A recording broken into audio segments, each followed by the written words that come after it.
Dans le cadre de la 38e édition du Festival du livre de jeunesse et de bande dessinée de Cherbourg-en-Cotentin qui aura lieu du 22 au 25 mai, 74 élèves de l'école élémentaire Cotis-Capelle à Beaumoig ont réalisé des capsules audio autour de cette thématique. Et pour nous en parler, nous recevons Karen Bonnemain, l'une des enseignantes impliquées dans ce projet. Bonjour. Bonjour à toutes et à tous. Alors tout d'abord, pouvez-vous déjà nous expliquer dans quel cadre ce projet a été mené ? Oui, j'ai le plaisir aujourd'hui de représenter l'école Cotis-Capelle. Je prends donc la parole pour vous parler d'un beau projet qui a réuni les 3 classes de CM1, CM2 de notre école, soit 74 élèves, comme vous l'avez dit, encadrés par mes collègues, Madame Renaud, Mesdames Le Guyader et Britel et moi-même. Donc cette année, notre projet d'école avait pour thème principal la découverte du patrimoine local. Ce fil rouge nous a emmenés sur les traces de figures emblématiques de notre région, comme Jacques Prévert et Jean-François Millet. Et pour prolonger ce voyage dans la culture et l'histoire de notre territoire, nous avons décidé de participer à la 38e édition du Festival du livre de jeunesse et de bande dessinée de Cherbourg. Alors comment les élèves se sont impliqués dans ce projet ? Bien, dans nos classes, nous avons lu et étudié les ouvrages de la sélection du cycle 3 et nous avons décidé de faire une web radio. Pour cela, les élèves ont travaillé en groupe pour créer des capsules audio que je vous laisse découvrir dès maintenant. Bonne écoute. Bonjour à toutes et à tous, nous sommes les élèves de l'école Cotis-Capelle de Beaumoig. Dans notre école, il y a 7 classes et un dispositif Ulysse. Nous sommes 74 élèves de CM1, CM2 répartis en 3 classes. La classe de Madame Bonnemain, la classe de Madame Renaud et la classe de Madame Le Guyader et de Madame Britel. Cette année, tous les CM participent au 38e Festival du livre de jeunesse et de bande dessinée de Cherbourg-en-Cotentin. Nous avons beaucoup travaillé autour de ce projet, Festival du livre, et nous sommes ravis de vous le présenter sur les ondes de Hag FM. Nous participons à l'édition 2025 du Festival du livre. Oui, mais c'est quoi le Festival du livre ? C'est un événement culturel qui a été créé en 1987. Il a lieu chaque année en mai ou en juin. L'objectif est de donner l'envie de lire et de découvrir de nouveaux livres, de tous les styles, pour tous les âges et pour tous les goûts. C'est aussi l'occasion de rencontrer des auteurs et des illustrateurs et d'admirer des travaux d'art plastique réalisés par les élèves. Cette année, le thème du festival est le fil du temps. Mais le temps, ça fait penser à plein de choses. Au passé ou au futur. À l'instant présent, au temps qui passe ou au temps qui s'arrête brutalement. Le temps lointain ou le temps de l'inconnu. Libre à chacun de voyager dans le temps à sa guise. C'est où le Festival du livre ? Le Festival du livre se déroule à l'espace René Lebas à Cherbourg-en-Cotentin. C'est dans l'ancien hôpital maritime. C'est quand ? C'est du jeudi 22 mai au dimanche 25 mai 2025, en journée. Qui peut y aller ? Tout le monde peut y aller, les adultes comme les enfants, ce n'est pas qu'avec l'école. Avec qui je peux y aller ? Je peux y aller tout seul, avec mes amis, mes parents, ma famille. Cette année, nous n'irons pas avec l'école. Mais nos maîtresses se représentent un peu samedi et un peu dimanche. Donc si nous y allons avec nos parents, nous les verrons. Et cette année, qu'est-ce qu'on peut y faire au Festival du livre de Cherbourg ? On peut tout d'abord rencontrer des auteurs et des illustrateurs. Cette année, pour la première fois, de nouvelles activités sont proposées au public, comme la résidence d'auteurs et une scène ouverte au théâtre des Miroirs. On peut bien sûr découvrir une multitude d'œuvres et de la littérature de jeunesse. Mais on peut aussi admirer l'exposition des productions artistiques réalisées par les élèves et lire leurs productions d'écrit pour les classes qui participent au concours d'écriture. Et on peut également lire, dessiner, créer, écouter, sentir, danser, se promener, jouer, car plusieurs petits ateliers sont proposés au public.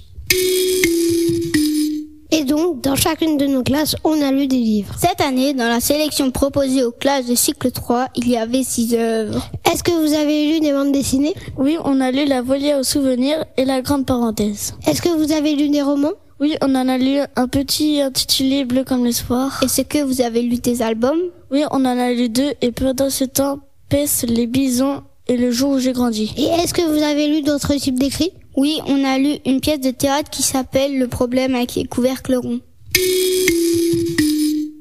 Dans chaque classe de CM, nous avons organisé un vote pour élire notre livre préféré. La classe de Madame Le Guyader et de Madame Britel a majoritairement voté pour La Grande Parenthèse. La classe de Madame Bonnemain a donné sa voix au livre intitulé La Grande Parenthèse. Dans la classe de Madame Renaud, le scrutin aura lieu dans les prochains jours. Le livre qui remportera le plus de suffrages gagnera le prix du 38e Festival du livre de jeunesse de Cherbourg.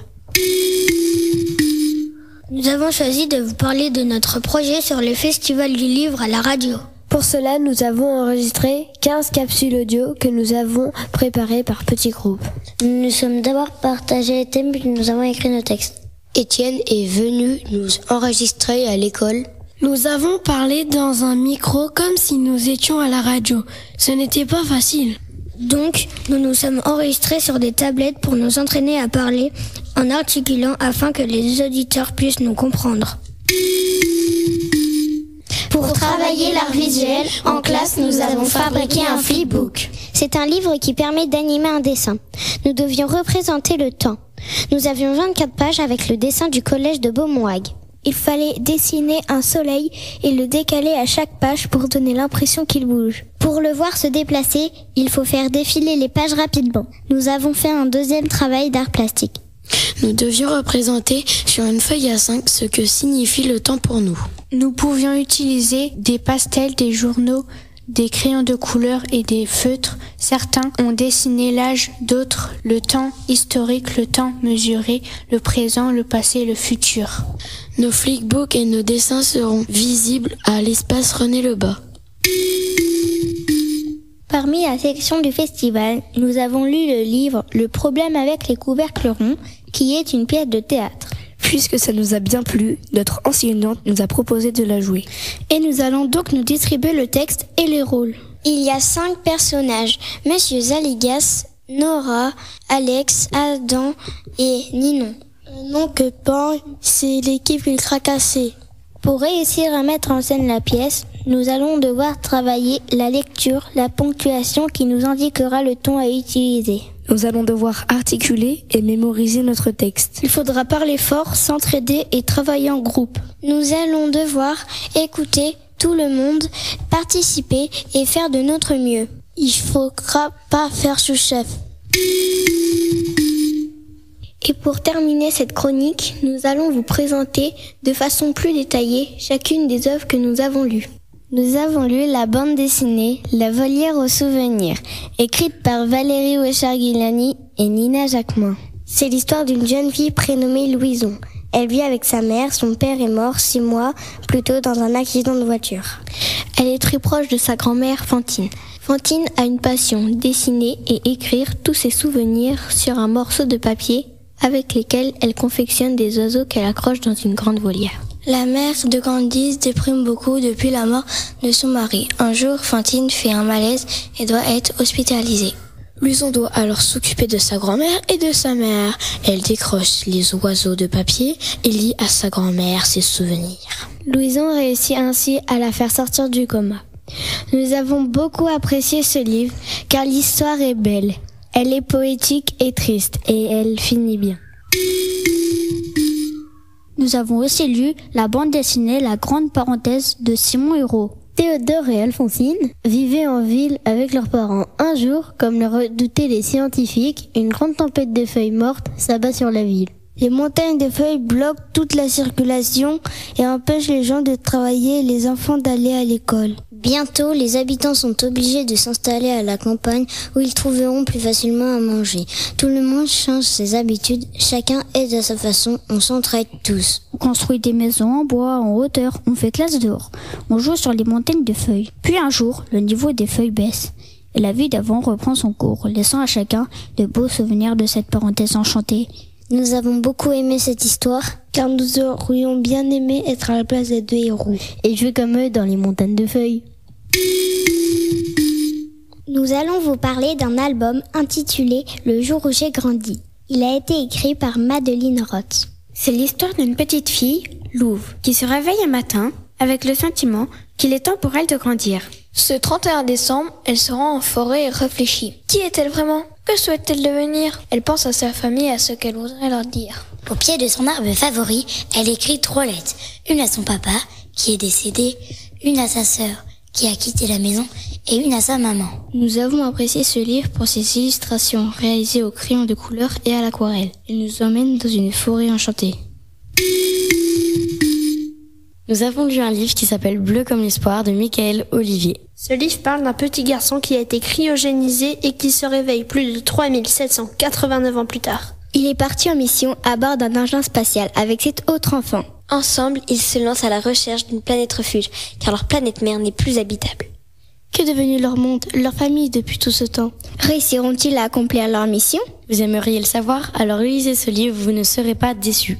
Les élèves de notre classe ont bien aimé cette histoire car c'est de la science-fiction. Et que ça fait réfléchir sur l'importance de respecter notre planète.